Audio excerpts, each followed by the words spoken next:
Bonjour à tous, c'est Philippe Guillouard de Trek Eco Survie Aventure. Comme vous le voyez, je suis dans la campagne, c'est l'hiver maintenant depuis pas mal de temps, mais les températures commencent seulement à devenir vraiment froides. Ce matin il faisait -9 et dans ces conditions, évidemment, nous devons tous plus ou moins faire attention à nous réchauffer.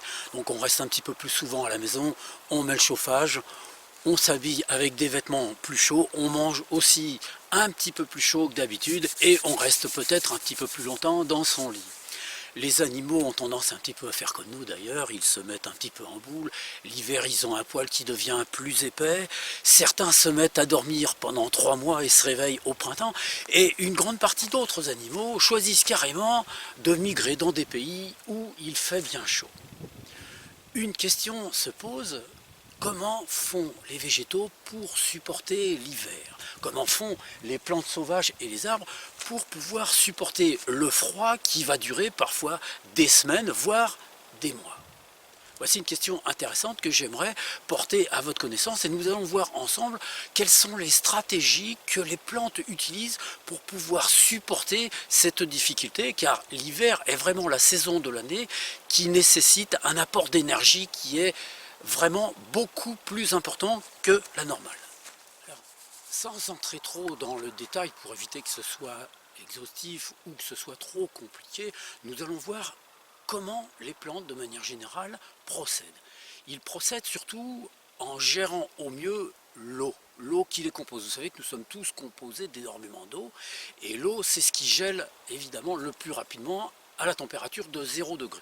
Donc les plantes vont choisir de gérer la quantité d'eau qui les compose. Alors, comment font par exemple les arbres?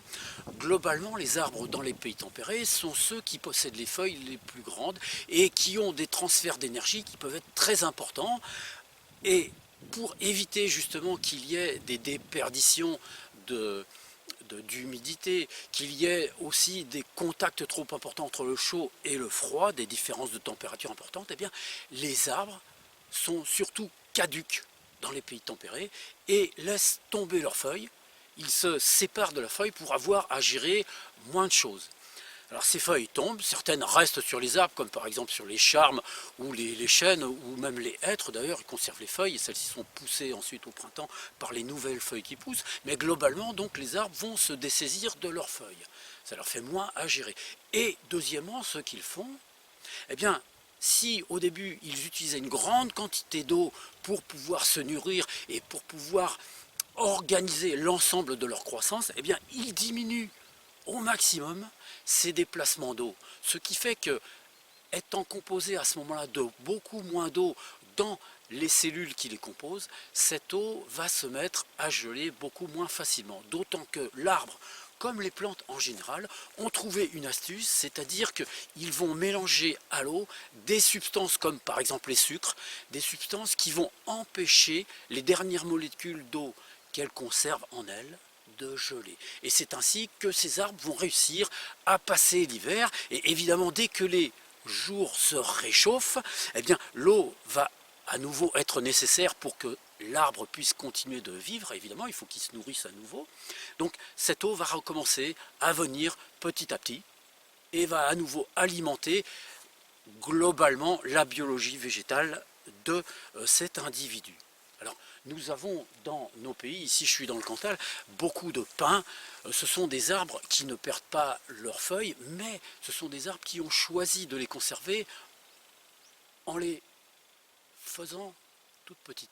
Vous avez vu déjà comment sont les feuilles des pins, ce sont comme des épines un petit peu, donc la surface en contact avec l'extérieur est très faible, et vous avez aussi certainement remarqué qu'elles sont plus épaisses, donc leur composition fait que ces arbres sont moins sensibles au gel, mais globalement ces arbres aussi, pendant l'hiver, vont utiliser beaucoup moins d'eau afin de ne pas subir évidemment l'éclatement par le gel des molécules d'eau. Alors comment font les plantes, nos plantes sauvages qui sont un petit peu partout? Alors vous savez que les plantes sont, on va dire, composées de 3 catégories majeures dans leur évolution, de leur cycle de vie, de croissance. Il y a les plantes annuelles, les plantes qui sont bisannuelles et les plantes qu'on appelle vivaces. Alors les plantes annuelles ont trouvé une stratégie qui est assez remarquable. Ce sont des plantes qui ont décidé de mourir une fois que la saison est terminée et qu'elles se sont semées à l'extérieur. Donc la plante a produit un nombre de graines très important. En général, les annuelles font beaucoup de plantes. Donc elle a produit ces graines. Les graines se sont disséminées par un moyen ou par un autre, par le vent, par les animaux, par la pluie, etc., etc.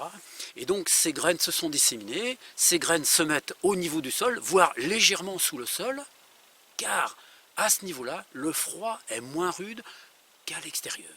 Donc la plante mère va crever, et les graines, petit à petit, vont légèrement s'enfoncer dans la terre, et les graines sont composées de telle sorte qu'il y a très très peu d'eau à l'intérieur, et que ce qui va permettre ensuite la croissance de la nouvelle plante est protégé par une espèce d'écorce qui va être plus ou moins importante en fonction de la nature et l'espèce des plantes, évidemment.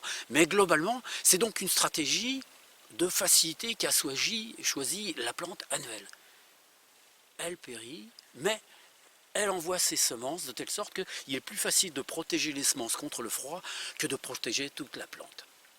Alors quand il fait pas assez froid l'hiver, évidemment, ces plantes annuelles vont avoir tendance, enfin certaines des graines vont avoir tendance à repousser, et c'est comme ça qu'on peut de temps en temps voir des annuelles repousser pendant l'hiver. Mais ça, c'est relativement rare, ça ne peut arriver que lorsque les hivers sont très doux. Les plantes qui sont bisannuelles, elles, ont choisi une stratégie un petit peu différente. Vous savez, elles vivent sur 2 années. La première année, elles forment une rosette, c'est-à-dire des feuilles en forme un petit peu d'étoile au niveau du sol, qui restent assez ras du sol. Et elles choisissent de produire une racine assez importante qui s'enfonce profondément en terre pour pouvoir emmagasiner de l'énergie. Ce qui fait que la première année, lorsque l'hiver arrive, eh bien, la partie haute de la plante se met à subir les rigueurs de l'hiver, mais la racine qui est au sol, qui est en terre, elle, possède suffisamment d'énergie, de sucre, et est protégée suffisamment par la terre pour pouvoir supporter les rigueurs de l'hiver. Et de fait, lorsque le printemps arrive, lorsque les chaleurs commencent un tout petit peu à se faire jour, eh bien, la plante commence à produire de nouvelles pousses et pour sa deuxième année, à ce moment-là, choisit de faire une tige qui portera ses fleurs et les graines qui pourront lui permettre de se disséminer. Donc c'est une stratégie qui est aussi très intéressante, différente de la première, pendant laquelle, en quelque sorte, la plante se cache à l'abri. Un petit peu comme lorsque les marmottes ou les ours se mettent dans une grotte pour se protéger de l'hiver et se mettent dans leur fourrure en boule pour pouvoir attendre. La troisième catégorie de plantes est une catégorie de plantes, on peut dire, qui est presque celle qui est la plus couramment répandue. Ce sont les plantes qui sont vivaces. Alors les plantes vivaces, vous savez, sont des plantes qui vivent au moins 3 années et plus. On considère qu'à partir de 3 années, la plante est vivace. Je précise en passant d'ailleurs que certaines plantes qui sont bisannuelles peuvent parfois vivre même 3 années lorsque un hiver, dans l'évolution, dans la croissance, en tout cas dans leur cycle de croissance, est doux, eh bien, elles peuvent arriver à vivre parfois 3 années, ce qui fait, et même voire plus parfois, parfois il y en a qui se pérennisent.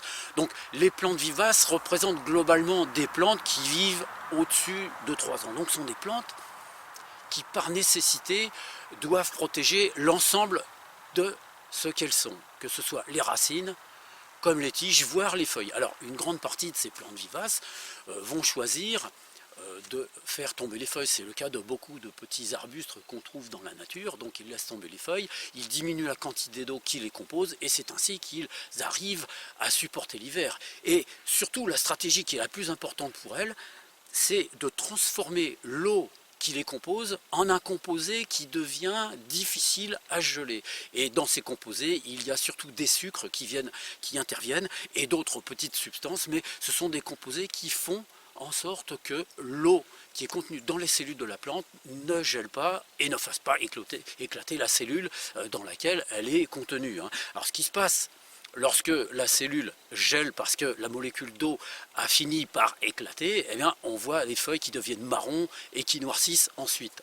Là, c'est un signe de gel évident. Vous le savez aussi, lorsque dans les premières gelées, les feuilles commencent à se rabattre, à avoir cette apparence aqueuse assez importante, en général, c'est que la plante a subi un gel qui est très important.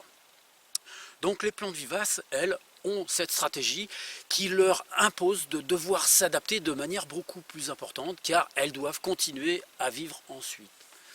Ce sont des plantes qui en général produisent des substances de manière plus importante et plus subtile que les plantes qui sont annuelles ou bisannuelles.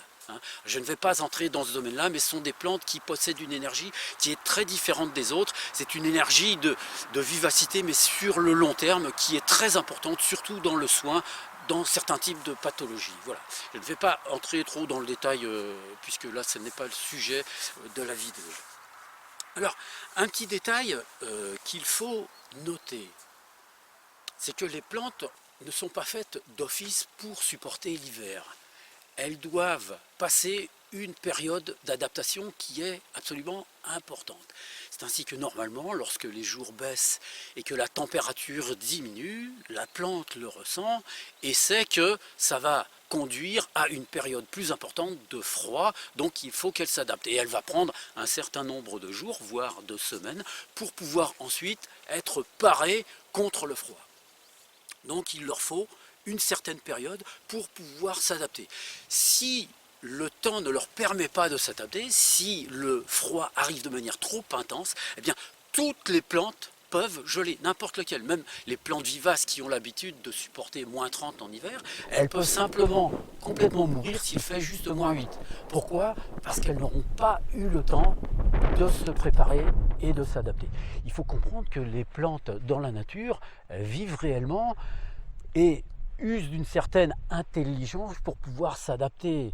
Elles ne peuvent pas se déplacer, elles ne peuvent pas s'habiller comme nous en mettant des vêtements chauds, ni avoir du chauffage à domicile, ni se nourrir avec des aliments réchauffants pour pouvoir tenir le coup. Donc elles doivent s'adapter, elles doivent produire des substances, évacuer des choses de telle sorte qu'elles puissent supporter ce qui leur arrive. Alors ça, c'est valable aussi bien pour le froid que pour le chaud. Mais pour le chaud, les choses sont un petit peu plus faciles car les périodes douces, donc la température supérieure de 0, est plus courante que la température qui est inférieure à 0, surtout dans nos pays tempérés.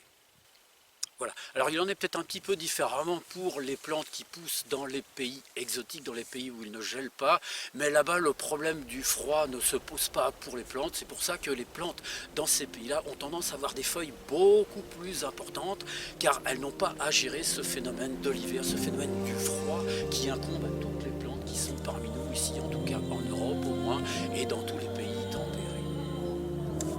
J'espère que cette vidéo vous aura intéressé, qu'elle vous aura permis de comprendre de manière générale évidemment ce qui se passe au niveau des plantes pour pouvoir supporter le froid, car les plantes tout comme nous doivent le gérer et il y a une certaine forme d'intelligence qui s'insinue derrière celle-ci, derrière tous ces végétaux, qui traduit quelque chose d'assez riche, car en fonction des plantes, en fonction de leur nature, des espèces, etc., eh bien elles ne font pas de la même façon. Et ça, c'est très beau à observer. Voilà. Je vous souhaite à tous une bonne semaine, je vous souhaite de bien vous porter, et je vous dis à bientôt dans une prochaine vidéo.